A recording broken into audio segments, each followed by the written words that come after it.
Are there any Kelly Cochran fans in the room? Very nice, very nice. I just want to share with you when I first met Kelly a few years ago. I don't know if any of you have ever had this experience. You can relate to this. You meet somebody, and before you know what they do or anything about them, there's some sort of energetic spark that you can feel. And Kelly was one of these people who, when I met her, I didn't know anything about her, what she was doing. I just thought, wow, this woman, whatever she's doing or wherever she's going, she's going to create amazingness. And it's been about 3 years since that time that I met her, and she's been a part of the Quantum Leap Mastermind group. She came through our exchange training earlier this year, and she just published her book, which is available in the bookstore, Loud, Silence Your Critics and Turn Up the Volume on Your Life. Pretty cool, super awesome. And Kelly's going to share a little bit of her story, but I thought what would be fun is if I could, I just want to read a note from her as the author that's right here in the front of her book. She said, "I didn't set out to write this book.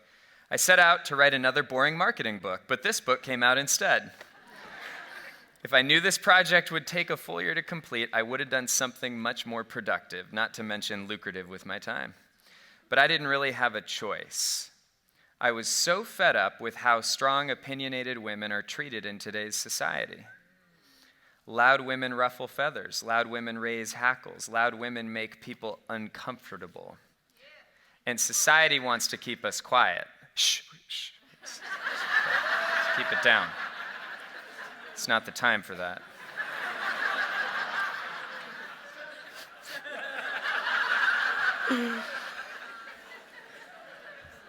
So they dismiss our opinions as silly, they mute our voices by talking over us, and they downplay our intelligence with their disdain. This book in your hands is a manifesto calling my fellow loud sisters to arms. I hope my story inspires you, makes you laugh, and most of all gives you hope. Here's to turning up the volume. Ladies and gentlemen, Kelly Cochran, come on now.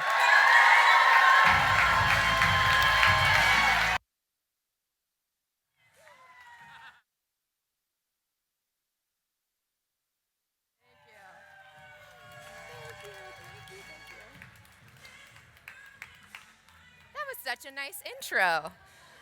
Okay, you guys, I cannot tell you how exciting it is to be up here right now. Have you ever had a time where you went after something so big? Maybe it was like a promotion or even something you put on your Christmas letter to Santa, and then you get it, and you open that present, or you walk into that office and you go, oh shit, maybe I shouldn't have asked for this. It's a little more than I actually bargained for. That's how I felt all weekend preparing to be on this stage. But I want to speak to you from my heart because I was you 3 years ago. 3 years ago, I came to my first best year ever, and I was sitting right where you are now. Actually, I wasn't sitting right where Kim is. I was way in the back of the room, trying to blend into the wallpaper with all of my might, because I came, as I'm sure a lot of you do, to BYEB because there is something in your life that's broken. You are dealing with a trauma, with a loss. You feel stuck. You feel unmotivated. I was that person. I was going through such a deep, dark depression in October of 2017. And I did what most of us do when we're going through depression. I turned to Amazon. So luckily, Amazon's algorithm did not recommend another pair of shoes that I didn't need. They recommended a book by a little-known author, Elrod, and that book was Miracle Morning. Can I get it? Yeah, Miracle Morning, right? I feel like all of us come to Miracle Morning exactly at the pivotal moment when we need it the most, right? When we're just at the bottom of that pit. And so, being a digital marketer, I immediately signed up for his email list because I just had to know what he was doing on his email list. And he sent out this invitation to come to this thing called Best Year Ever Blueprint. Well, some of you know I live 20 minutes up the road, and I get this invitation in my inbox saying, I am putting on this amazing event. This book changed my life. You have to come. There's only 12 seats left. Now, as a digital marketer, I'm going, bullshit. So I went to bed that night, and I was like, If there's seats left in the morning, I'm supposed to go to this conference. I don't even know what's calling me to be there. But if there's seats left in the morning, I'll go. So I fell asleep about 11 o'clock at night. 2 a.m., I'm wide awake, and there is something in my heart saying, you have to buy a ticket. You have to be at this event. It will change your life. And so I leaned over, I grabbed my phone and my credit card, and I started punching in the numbers and putting $897 on my credit card when I was living on unemployment. Now, I don't recommend you go that route. But sometimes when your heart is telling you to do something, you have to do it. And I came into this room, and I was so lost. And I was not this bright, shiny person you see in front of you now. I was a shell of a human being until this bright, shiny unicorn, Julie Riesler, came onto stage. Any Julie Riesler fans in the house? All right. So I had kind of been tuning out until Julie Riesler came on stage. And I think it was Chandler Bolt yesterday who said, it is not the how. I think so many of us come to these conferences wanting to get the how answered. You come in here going, I have a problem, someone tell me how to fix it. I'm desperate for somebody to tell me how to make my life happier, how to make more money, how to find a better partner. But I think the key that Chandler hit on yesterday is it's the who. It's not the how. If you find the who, then you will get to the how. And with this community, I'm gonna try not to cry. With this community, I found my who. Julie, I knew, was doing something that I was being called to do. I was being called to empower women from stage. I had no idea how to get here, but I knew that Julie was going to be my shiny unicorn, and I was hitching my cart to her star, and I was riding it all the way to the top. So, so I want to tell you why I came into this room so broken. A little background about me for those of you who don't know. I spent 15 years in corporate America doing digital marketing. I was so proud of being in corporate America and being a project manager. I had an S on my chest for Scrum Master. And I walked around and I was all proud. And actually, one of my old team members is here with me this weekend, Brianna. And our team was charged with a $2 million website redesign. And our VP at the time had decided to outsource that instead of using our team. Well, the outsource group couldn't get the job done, couldn't work with some personalities in the different departments. And so one day the VP came over to my cubicle and he put his hands on my desk and he said, Kelly, you're up. It's your turn. They can't get this done. I'm putting you and your team in charge of this $2 million. You gotta get it done in 3 months. And I turned and looked at Brianna, who shared a cubicle wall with me, and I went, oh, shit. But we did. I was so excited. That next day, I walked into that meeting, and I was like, finally, I've arrived. Somebody has seen my true value and my worth, because at that time, my value and my worth was dependent on the job that I had, because I hadn't done the self-work to know who I am on the inside. So it was what I was on the outside. It was what I was on paper, was who I was presenting to the world. And so I had a meeting with about 25 really high-level people to kick off this website redesign project. There were web developers in there, creatives, there were VPs, there was someone from the C-suite in there, there was a creative director. And so I'm leading them through, and I'm using a whiteboard, and I'm writing everything down. Okay, guys, here's how we're gonna break this down. I'm getting everybody pumped up. One of my strengths is being a cheerleader, and I'm getting the team pumped up because they had been so just like downtrodden from working with this outsourced company, and we're getting it, and we're getting the energy in the room going, and I'm like, here's everything we're gonna do. And all of a sudden, the creative director violently stands up, pushes back his chair, and he walks over to me at the whiteboard, and he grabs a marker, and he goes, enough!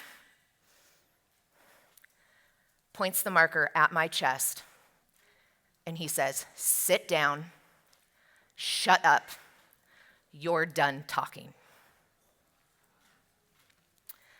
So, still chokes me up 3 years later. That moment in my life was a tipping point. That moment could have completely shut me down.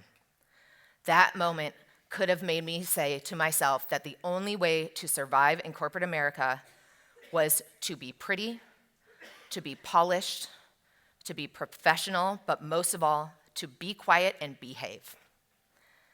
For those of you in the room who know me, you don't know I don't really follow rules or behave very well, so I made a different choice.